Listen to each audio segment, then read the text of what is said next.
L'activité la plus mal comprise dans l'Église est la prière. Nous voulons comprendre le but, la puissance de la prière et nous concentrer sur le principe de la supplication.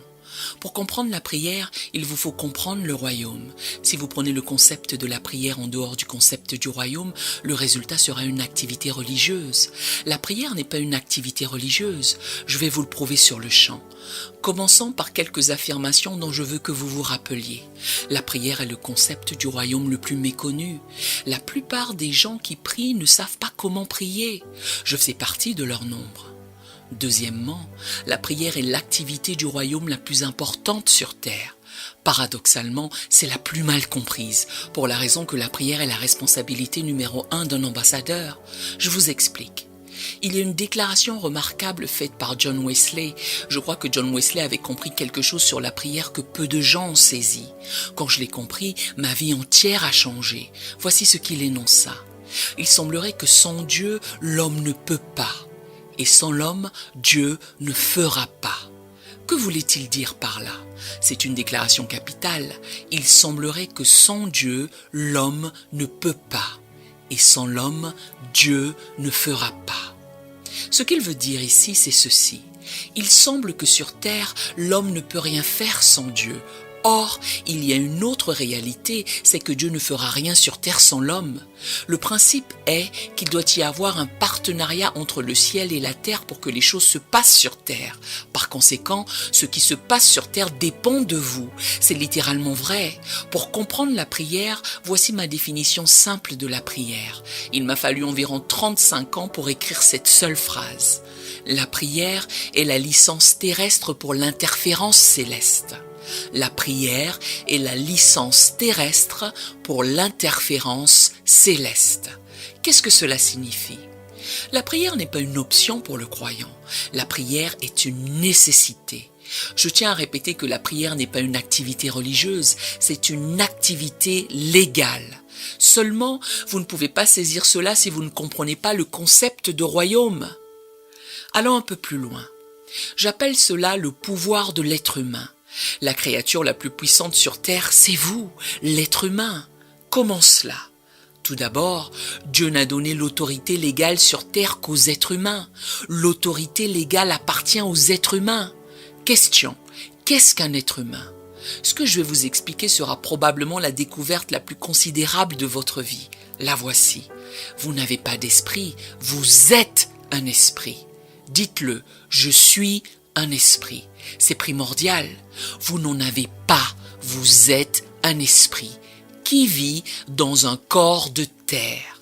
Dieu a façonné votre corps dans la poussière. Il est par ce fait composé à 100% de terre. C'est pourquoi, quand vous quittez votre corps, on le rejette dans la poussière. Que votre terre soit sombre ou claire, jaune, rouge ou brune, ce n'est rien d'autre que de la terre. Ne mesurez jamais votre valeur par votre terre. Un être humain est un être spirituel dans un corps de terre. Laissez-moi vous expliquer comment ça marche. Le mot humus est le mot pour terre. L'humus est de la terre. L'homme est différent. L'homme est un être spirituel. Le mot hébreu pour homme est le mot ish.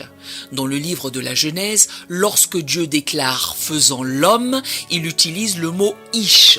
Créons Ish, c'est l'être spirituel, donc vous êtes un esprit. L'homme est un esprit, son corps est de l'humus, de la terre. Puis, Dieu prit l'homme et le mit en terre, l'humus. C'est de cette manière que vous êtes devenu un homme humus, humusman en anglais. On ne l'écrit pas en deux mots, ce sont deux mots mis ensemble, l'homme humus ou humusman. La syllabe du milieu a été omise, du coup humusman devint human en anglais, humain en français. Qu'est-ce qu'un être humain? L'être humain est un mystère, c'est un être spirituel dans un corps de terre. Quand vous utilisez le terme humain, ce n'est pas un terme simple. Il s'agit d'une combinaison entre un esprit et un corps de terre. Me suivez-vous?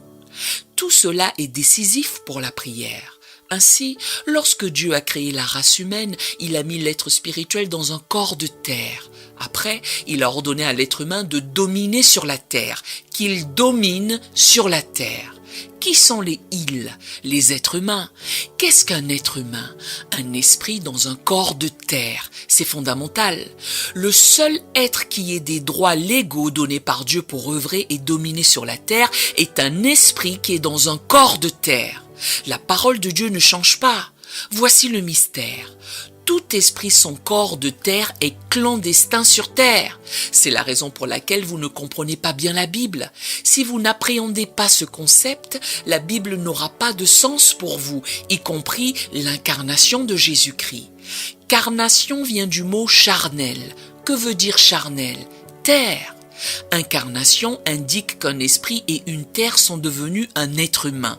Tout esprit qui n'a pas de corps de terre est clandestin sur la terre. Maintenant, vous savez pourquoi les démons sont en situation irrégulière. L'arme la plus puissante que vous possédez n'est pas votre esprit. L'arme la plus puissante que vous possédez sur terre est votre corps. Écoutez attentivement. C'est pour cette raison que lorsque vous perdez votre corps, vous devenez vous aussi sans papier et vous devez partir. Nous appelons cela la mort. Les esprits ne meurent jamais, vous ne mourrez jamais, c'est votre corps qui meurt. Quand vous le perdez, vous devez partir. Plus dans le corps, vroom, parti. En conséquence, l'arme la plus puissante que vous avez sur terre est votre corps, car il vous maintient en situation régulière sur terre. C'est pour cela que les démons essaient d'entrer dans votre corps, ils essaient de devenir légaux. De ce fait, la possession par un démon est simplement un esprit démoniaque qui essaie d'utiliser votre corps pour devenir légal afin d'opérer sur terre. Voilà pourquoi vous pouvez les chasser car ils n'ont aucune autorité légale. Puisque vous avez un corps, vous pouvez chasser les démons en raison de votre autorité. J'essaie de vous expliquer pour que vous sachiez comment ça marche. Dieu a ordonné qu'ils dominent sur la terre. Qui sont ces ils? Qu'a dit Dieu? Qu'il. Il n'a pas dit que nous dominions. Il ne s'est pas inclus lui-même. Dieu n'avait pas de corps de terre. Il vous l'a donné. Il a ensuite créé une loi. La loi disait qu'il domine sur la terre. Quand Dieu parle, chaque mot devient une loi. Dieu lui-même ne violera jamais sa propre loi. S'il le faisait, vous ne pourriez plus lui faire confiance. Dieu a besoin des êtres humains pour intervenir sur la terre, afin de ne pas violer sa propre loi. Dès lors, rien sur terre ne peut se produire sans la coopération d'un être humain. Voilà à quel point vous êtes puissant.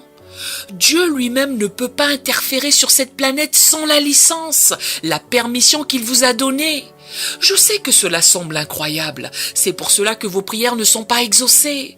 Vous avez prié pendant longtemps, mais vous êtes continuellement fauché, malade, vous ne pouvez pas payer vos factures, vous avez confessé des versets qui ne se sont pas accomplis parce que vous attendez que Dieu fasse quelque chose. Alléluia!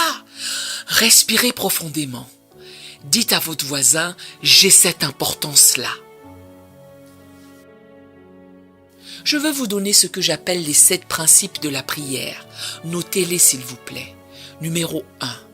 L'autorité légale de dominer sur la terre a été donnée aux êtres humains. C'est un principe. Numéro 2. Dieu ne s'est pas inclus dans la structure de l'autorité légale sur terre. Il a déclaré qu'il domine. Il s'est retiré de l'équation. C'est pour cette raison que Rada veut dire souveraineté. Vous êtes souverain sur terre, pas Dieu. Pas parce que Dieu est faible. Il ne s'agit pas du fait que Dieu soit souverain ou pas. Il s'agit du fait que Dieu respecte toujours sa parole. 3e principe. L'homme est devenu l'intendant légal du monde terrestre. Vous êtes le régent légal sur terre. Qu'est-ce que l'homme? Un être humain, un esprit dans un corps de terre. Principe numéro 4. Seuls les esprits dans un corps physique sont en situation régulière sur la terre. Principe numéro 5. Tout esprit sans corps de terre est clandestin sur terre. Cela inclut Dieu lui-même. Je sais que c'est difficile à concevoir. Dieu respecte toujours sa parole. Principe numéro 6. Toute influence surnaturelle sur terre n'est légale qu'à travers un homme humus, un être humain. Laissez-moi vous poser une question à laquelle vous n'avez probablement jamais pensé. Quand Ève était sur le point de cueillir le fruit, pourquoi Dieu ne l'a-t-il pas arrêtée? Avez-vous déjà pensé à ces questions? Dieu aurait pu nous épargner un tas de problèmes s'il avait seulement empêché cette femme maigrichonne de cueillir ce fruit stupide. Il aurait pu sauver toute la race humaine. Suivez ma logique. Il a entendu sa conversation avec le diable. Il regardait tout ça. Il voit tout. La question que je pose est, pourquoi n'est-il pas intervenu? C'est une question cruciale. Me direz-vous qu'un Dieu tout-puissant, omnipotent comme lui, ne pouvait pas empêcher une femme maigrelette de cueillir ce fruit? Eh bien, maintenant vous en connaissez la cause. Si Dieu était intervenu et avait interféré dans cette opération, il aurait violé sa parole. Il nous aurait été impossible de lui faire confiance après cela. Expliquons le diable un instant. Satan, Lucifer, peu importe comment vous voulez l'appeler, est un être spirituel, n'est-ce pas? C'est de ce fait un étranger en situation irrégulière. Que fait-il? Il veut faire des affaires sur terre, mais il a besoin d'un corps. Il va voir le serpent et négocier avec lui. Le serpent est 100% terre. Il vient de la terre. Il lui demande « Prête-moi ton corps pendant quelques minutes pour que je sois temporairement en situation régulière sur terre pour faire des affaires avec cette femme. » La Bible déclare que l'Éternel Dieu a maudit le serpent, car il a permis au diable d'entrer dans son corps. Le serpent marchait debout sur ses jambes, le saviez-vous? Dieu l'a maudit, lui a annoncé « À partir de ce jour, tu ne marcheras plus debout puisque tu as permis au diable de posséder ton corps. Tu ramperas dans la poussière le reste de ta vie. » C'est pour cette raison que nous les voyons au sol. Ce que je veux dire, c'est que Satan avait besoin d'un corps de terre. Il fait des affaires avec cette femme à travers ce corps de terre et toute la race humaine est sur le point de chuter. Dieu, lui, ne peut pas s'impliquer. Pas parce qu'il est faible, pas parce qu'il n'est pas puissant, pas parce qu'il n'est pas omnipotent, omniscient, omniprésent, Jéhovah Dieu le Tout-Puissant, mais parce qu'il est trop fidèle à sa parole. On pourrait dire que la chute de l'homme était due à sa fidélité. Oh, je crois que c'est trop profond pour vous, ça. Le diable le savait parfaitement. Rappelez-vous que Satan a vécu avec Dieu. Il le connaît très bien. Lucifer sait que Dieu respectera toujours sa parole. Satan était content quand Dieu a ordonné qu'il domine, vu qu'il savait qu'il n'interviendrait pas. Que s'est-il passé? La race humaine entière s'est effondrée. Nous avons déclaré notre indépendance du royaume des cieux. Nous sommes devenus une colonie sans royaume. Nous avons perdu notre Père, notre gouvernement. La Bible révèle que même le Saint-Esprit a dû partir. Vous souvenez-vous de ce verset « Mon esprit ne contestera pas toujours avec l'homme » ? Pourquoi ? Pour la raison que le Saint-Esprit est un esprit. Il a lui aussi besoin d'un corps. Il a dû partir. Si vous étudiez l'Ancien Testament, à aucun moment il est écrit que le Saint-Esprit ait vécu en un être humain. Pourquoi? C'est illégal. Quand les prophètes prophétisaient par exemple, ils ne possédaient jamais le Saint-Esprit. La Bible explique qu'il venait sur eux, les faisait prophétiser et repartait. Pourquoi? Ils ne pouvaient pas vivre en eux étant donné que le corps était contaminé. Ils ne pouvaient pas rester sur la terre. Nous voici à présent au chapitre 3 de la Genèse. Tout s'est effondré. Dieu ne peut plus entrer, seulement Satan a oublié que Dieu pouvait encore parler. Dans Genèse 3,15, Dieu se met à parler à Satan, pas à Adam. Il dit au diable, verset 15, je vais le paraphraser pour vous. Satan, c'est très malin ce que tu as fait. Tu sais que je ne peux pas entrer en l'homme. Tu as raison. Je ne peux pas venir en tant qu'esprit, sinon je violerais ma propre loi. Cependant, je te fais une promesse, diable. Je te promets que je vais utiliser la même femme que tu as utilisée pour tout gâcher, pour me donner un corps. Je vais y entrer légalement et je vais t'écraser la tête. Que quelqu'un loue le Seigneur. C'était cela la promesse. Vous savez désormais pourquoi Dieu a dû devenir un homme. Applaudissez pour le Seigneur. C'est un bon Dieu. Tout l'Ancien Testament, à mon avis, n'est que l'entière répétition de la promesse de Dieu. Je viens, je viens, je viens, j'arrive, j'arrive, j'arrive. Il ne s'agit que de cela. Quand on arrive à Ésaïe, nous avons alors quelques détails. Il révèle « Je vois plus qu'une simple venue. La jeune fille deviendra enceinte, elle enfantera un fils et elle lui donnera, écoutez bien attentivement, le nom d'Emmanuel. » M qui veut dire dans à l'intérieur, Man qui veut dire l'homme humain, El pour Elohim, Dieu dans le corps d'un homme. Oh, applaudissez Dieu pour Emmanuel. Alléluia, alléluia. Emmanuel, Dieu à l'intérieur du corps d'un homme. Dans Ésaïe 9,6, il est écrit « Car un enfant nous est né, non pas le fils, car le fils ne naît jamais, car un enfant nous est né. » Ne confondez pas l'enfant avec le fils. Marie n'est pas la mère du fils, elle est la mère de l'enfant. L'enfant est le corps, car un enfant nous est né. Le fils ne naîtra pas car Dieu annonce « Je vais donner ce fils, je vais le mettre à l'intérieur de l'enfant. L'enfant sera le corps de terre. Le fils est Elohim Jéhovah. L'enfant rendra le fils légal. » Je crois que je viens juste de donner au pasteur ici le serment de demain. 4000 ans plus tard, il est dit, lorsque les temps ont été accomplis, Dieu a envoyé son fils né d'une femme. L'ange apprit à Marie, tu deviendras enceinte et tu enfanteras un fils et tu lui donneras le nom de... Les paroles de l'ange sont très précises. Tu appelleras l'enfant Jésus. Yeshua, qui signifie sauveur. Tu donneras un nom à cet enfant, pas au fils, il en a déjà un, il est Christ. L'enfant sera appelé Jésus, c'est le corps. Jésus a légalisé Christ. Jésus était à 100% homme, Christ est 100% Dieu. Satan ne savait plus quoi faire. Dieu est entré dans la race humaine légalement. À présent, il peut opérer sans enfreindre sa propre loi. C'est cela le sens de l'incarnation. Je ne suis pas venu ici pour vous donner un enseignement là-dessus. Je voulais juste que vous compreniez ce point. C'est ce qui vous explique pourquoi Dieu n'a pas pu intervenir quand Ève s'apprêtait à cueillir le fruit. Il protégeait son intégrité. C'est la raison pour laquelle Dieu a besoin de vous pour faire quoi que ce soit sur terre, pour la raison que vous avez un corps. Puisque je ne veux pas me disputer avec vous, j'aimerais que vous relisiez la Bible tout seul avec cette compréhension. Elle changera sous vos yeux. Vous saisirez pourquoi, par exemple, dans tout ce que Dieu a fait, il avait besoin d'un être humain pour coopérer avec lui. L'être humain avait l'autorité légale. Savez-vous, dans le cas de Sodome et Gomorrhe, pourquoi Dieu ne pouvait pas simplement les juger? Il est Dieu, il est souverain, tout-puissant, mais il était dans l'illégalité. Alors, il est allé voir un homme appelé Abraham. Il a dit, « Abraham, regarde, j'ai un problème avec Sodome et Gomorrhe, je veux les juger, seulement je ne peux pas le faire, sinon ce serait illégal. J'ai besoin que tu me donnes la permission de les juger. » Quand Abraham a compris cela, oh Seigneur, vous n'avez pas encore compris, n'est-ce pas?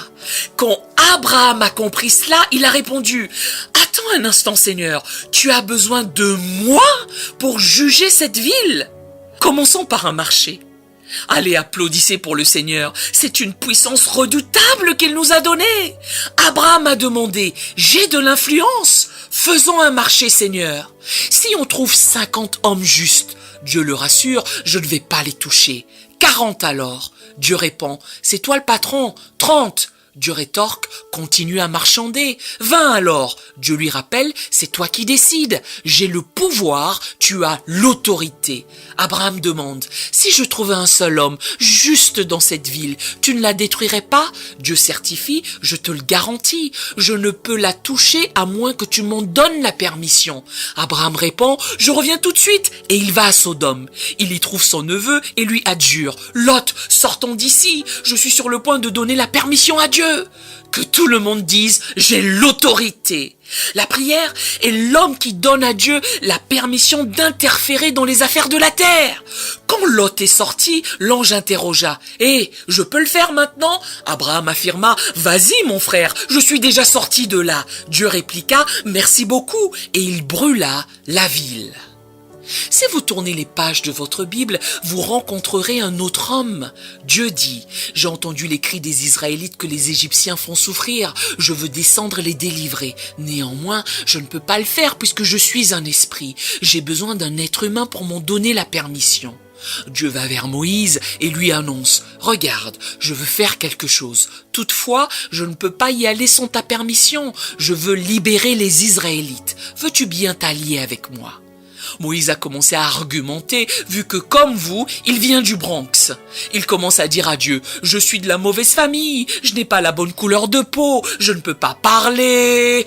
Dieu lui rétorque, la ferme petit, je dois utiliser quelqu'un, je peux utiliser n'importe qui, j'ai juste besoin d'un être humain pour le faire. Vous ne vous rendez pas compte de votre pouvoir. Pourquoi Dieu n'y est-il pas allé tout seul pour les libérer? C'était illégal. Vous êtes-vous déjà demandé pourquoi Dieu vous tolère? Dites à votre voisin, j'ai le pouvoir, j'ai l'autorité. C'est la raison pour laquelle Dieu travaille encore avec vous, malgré toutes vos bêtises. Pourquoi? Vous avez un corps. Il enjoint Moïse, s'il te plaît, accorde-toi avec moi rapidement. Moïse répond finalement dans Exode 4, « D'accord Seigneur, faisons-le. » Dieu a répondu, « Merci beaucoup, allons-y. » Si vous suivez attentivement l'histoire, Dieu n'a rien fait sans que Moïse ne l'annonce. Avez-vous lu comment la mer Rouge s'est ouverte? Ils sont là dans le désert, l'armée de Pharaon arrive derrière eux, il y a la mer Rouge, les roseaux devant eux, 1 million de personnes est sur le point de mourir. Moïse stipule au peuple, n'ayez pas peur, je vous promets qu'avant le coucher du soleil, tous les Égyptiens que vous voyez venir pour nous tuer mourront. Après cela, Moïse a couru derrière le buisson, s'est enquis auprès de Dieu. Tu as entendu ce que je leur ai déclaré? C'est dans la Bible. C'est dans la Bible. Dieu lui a affirmé, j'ai entendu tout ce que tu as dit. À présent, va, fais exactement ce que tu leur as annoncé. En d'autres termes, tu es l'être humain, je suis Dieu. Si tu dis, tue-le, je vais le tuer. Du coup, Moïse se tient debout sur un rocher avec un morceau de bois, sa verge. Dieu ne peut pas ouvrir l'eau sans la permission d'un être humain. Il donne l'ordre à Moïse, lève ton bâton. Moïse répond, ok. Dieu continue, dit, ouvre-toi. Moïse se plie et dit, ouvre-toi. Et Dieu lance, merci beaucoup. Et il souffle sur la mer pour l'ouvrir. Les gens ont traversé la mer à sec. Lisez la Bible très attentivement. Elle nous relate que quand ils étaient tous de l'autre côté, l'eau était encore ouverte et Pharaon les poursuivait pour les tuer. Moïse s'est écrié « Pourquoi les eaux ne se referment-elles pas ?» Dieu a rétorqué « Je ne peux pas les refermer sans ta permission. C'est dans la Bible. » Il est dit que Moïse s'est retourné, a levé son bâton et a sommé « Ferme-toi !» Dieu a lâché « Merci !» Boum ! Tout le monde est zigouillé. Louez le Seigneur, il a besoin de vous, il a besoin de vous, il a besoin de vous. Voici les lois de la prière. La première est que l'autorité légale sur terre est entre les mains de l'homme humus. Vous l'avez, il vous l'a donné. La deuxième est que Dieu ne violera jamais la loi de sa parole. La troisième est que rien ne se passera, ne peut se passer sur terre sans la coopération de l'homme. C'est pour cela que Dieu a besoin que vous priez. Il a besoin que vous priez pour pouvoir continuer à œuvrer sur terre. Quand vous arrêtez de prier, les cieux s'arrêtent. Jésus a plaidé en disant qu'il faut toujours prier. Pourquoi? Si vous vous arrêtez, les cieux s'arrêtent. Voici un verset que vous n'avez jamais compris. Vous l'assimilerez à partir d'aujourd'hui. Si 2 d'entre vous, prêtez l'oreille ici, s'accordent sur la terre pour demander une chose quelconque, elle leur sera accordée par mon Père qui est dans les cieux. Si vous cessez de prier Dieu, Dieu cessera d'agir sur la terre. C'est pour cela que vous devez prier sans cesse. Qu'est-ce que la prière? Donner à Dieu la permission d'interférer dans les affaires de la terre. 4e loi, Dieu ne peut pas interférer sur la terre sans la coopération d'un être humain. 5e loi, l'homme détient le pouvoir de licence sur terre. Vous avez l'autorité, Dieu a le pouvoir. Je vais vous donner un devoir à faire. Votre devoir de ce soir est de lire Jean chapitre 5. Lisez-le 4 fois. Dans ce chapitre, Jésus explique tout ce scénario. Vous rappelez-vous que les pharisiens et les scribes sont venus vers Jésus pour la raison qu'il venait de faire tant de miracles. Il a guéri les malades, il a ressuscité les morts, il a chassé les démons, il a purifié les lépreux, il a ressuscité la petite fille. Il n'a fait que des miracles pendant toute la journée. Il a travaillé dur. Ils en furent réellement choqués. Ils lui ont demandé par quelle autorité, écoutez bien ces mots, par quelle autorité fais-tu ces choses? Quels mots ont-ils utilisé? Autorité, pas pouvoir, autorité. Jésus répond, le Fils ne fait que ce qu'il voit faire au Père. Qui est Jésus? Un être humain avec Dieu à l'intérieur. Il est donc l'égal. Il révèle, je ne fais que ce que je vois mon Père faire. Mon Père agit, moi aussi j'agis. Il pense une chose, je le manifeste. Il poursuit. Vous n'avez encore rien vu. Le temps vient bientôt où vous verrez le Fils de l'homme dans toute sa gloire. Le Fils de l'homme est une déclaration capitale. Jésus a utilisé 2 termes pour se décrire. Fils de Dieu et Fils de l'homme. Ce sont 2 termes différents. Fils de Dieu signifie que c'est le côté divin de ma personne. Fils de l'homme, le côté terreux de moi. Le côté terreux rend le côté divin légal. À présent, il l'interroge sur l'autorité. L'autorité est du côté humain. Écoutez attentivement, il leur apprend. La raison pour laquelle je peux faire des miracles n'est pas le fait que je sois fils de Dieu, c'est dans ce chapitre 5. Pourquoi? Le Fils de Dieu est clandestin. Il a annoncé, je fais ces miracles parce que je suis le Fils de l'homme. J'ai un corps, j'ai l'autorité pour le faire, j'ai la licence pour le faire. Louez le Seigneur pour l'autorité de votre corps. Voilà votre devoir. Étudiez ce passage. Je vais conclure par ceci. Jésus a légalisé Christ. Il a marché sur la terre pendant 33 ans et 6 mois. Il était légal. Dieu était légal vu qu'il avait un corps. Or, il savait qu'il devait abandonner ce corps. Christ savait qu'il devait libérer Jésus. Jésus a emmené Christ sur la croix. Jésus est mort, pas le Christ. Avant de mourir, Jésus a parlé avec Christ. Il l'a imploré, ne m'abandonne pas. Tu as promis que si je donnais ma vie, tu reviendrais me chercher. J'entends Christ dire à Jésus, je reviendrai te chercher dans 3 jours. Pourquoi? Même si je vais mourir, mon travail n'est pas terminé. J'ai encore besoin que tu me gardes dans la légalité, puisque je dois revenir pour créer l'Église. La Bible certifie, Jésus mourut, pas Christ. Christ a quitté le corps de Jésus. Il est descendu en enfer, à la géhenne, au Sheol, dans les profondeurs de l'enfer. Il marche vers le diable, le saisit par la ceinture et arrache les 3 clés accrochées à sa ceinture. La mort, l'enfer et le tombeau. Il dit au diable, je reviendrai pour régler ton compte plus tard. Je suis juste venu pour les clés. Ce qui vous rend dangereux, c'est votre corps. Certains se sont-ils déjà demandé pourquoi Dieu ne veut pas que vous perdiez votre corps? Il a besoin de votre corps. Pourquoi Dieu a-t-il accordé la guérison? Pas pour vous, mais pour lui-même. Pourquoi Dieu vous ramènerait-il d'entre les morts et guérirait-il vos os et muscles? Pourquoi Dieu ôterait-il le cancer de vos intestins et soignerait-il votre foie? Ce n'est pas pour vous. Cela explique pourquoi beaucoup de malades ne sont pas guéris. Ils veulent être guéris pour eux-mêmes. Levez vos mains. Dites, Seigneur, guéris-moi pour toi. Tu as besoin de ce corps, alors guéris-moi maintenant. La tension, le diabète, le cancer ne peuvent pas prendre ce corps. Tu as besoin de ce corps. Je reçois ta guérison à l'instant. Louez-le et recevez la guérison immédiatement au nom de Jésus. C'est pour cette raison que vous priez pour la guérison. Il ne s'agit pas de vous, il s'agit de Dieu. Il a besoin de vous. D'où il a enjoint de toujours prier. Si vous vous arrêtez de prier, vous fermez les cieux.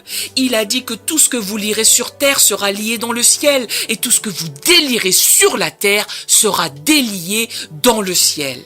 Que quelqu'un donne à Dieu un grand cri de joie. Vous avez retrouvé votre pouvoir. Vous avez retrouvé votre pouvoir. Vous avez retrouvé votre pouvoir. Vous êtes essentiel pour Dieu. Vous êtes son arme secrète, sa hache de guerre, son autorité sur la terre. Vous êtes l'arme secrète de Dieu. Priez sans cesse. Faites toutes sortes de prières et de supplications. Priez. Il a besoin que vous priez. Libérez-vous au nom de Jésus. Libérez-vous au nom de Jésus. Vous allez vivre longtemps en raison de ce jour. Votre maladie va disparaître en raison de ce jour de révélation. Vous allez vaincre le cancer. Vous allez vaincre le diabète. Vous allez vaincre l'hypertension artérielle. Parce qu'il a besoin de votre corps. Vous allez vivre, non mourir, que personne ne vous arrête. Priez. Il est sur le point de changer la ville. Il est sur le point de changer votre quartier. Il est sur le point de changer votre foyer. Il y a un guerrier de prière dans ce lieu. Il y a un soldat de prière dans ce lieu. Votre corps est le temple du Saint-Esprit. Alléluia. Des miracles se produisent dans cette pièce en ce moment même. Vous devez saisir ce miracle. Recevez la guérison. Cancer de la prostate, sort. Cancer du sein, sort. Il vous guérit pour son propre bien. Alléluia. Il a besoin de votre corps. Levez vos mains et remerciez-le de vous avoir guéri de la couronne de votre tête à la plante de vos pieds aujourd'hui. Allez, remerciez-le. Quelle que soit la maladie que vous aviez, vous ne saviez même pas que vous l'aviez. Il l'a enlevé. Seigneur, tu as besoin de mon corps. Oh, mon esprit prie et se réjouit en Dieu, mon Sauveur, car celui qui est puissant fait de grandes choses en ce moment. Saint est son nom. Louez-le. Levez vos mains et glorifiez le Dieu qui a fait de vous son arme. Alléluia.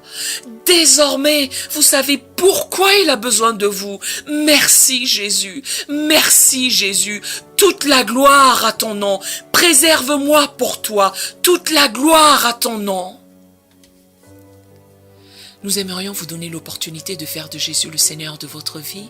Voulez-vous bien prier avec moi? Dites Seigneur Jésus, je me repens de mes péchés. Viens dans mon cœur. Je fais de toi mon Seigneur et Sauveur. Si vous avez fait cette simple prière, nous croyons que vous êtes né de nouveau. Allez dans une bonne église qui est basée sur la Bible. Donnez à Dieu la première place. Nous espérons de tout cœur que ce message vous encouragera. Si vous connaissez quelqu'un qui puisse être encouragé, s'il vous plaît, envoyez-le lui. Édifions le corps de Christ ensemble. Nous publions un nouveau message chaque lundi et un message court chaque jeudi. Appuyez sur la cloche des notifications pour vous le rappeler. Merci infiniment de nous soutenir en vous abonnant à notre chaîne. Que Dieu vous bénisse abondamment.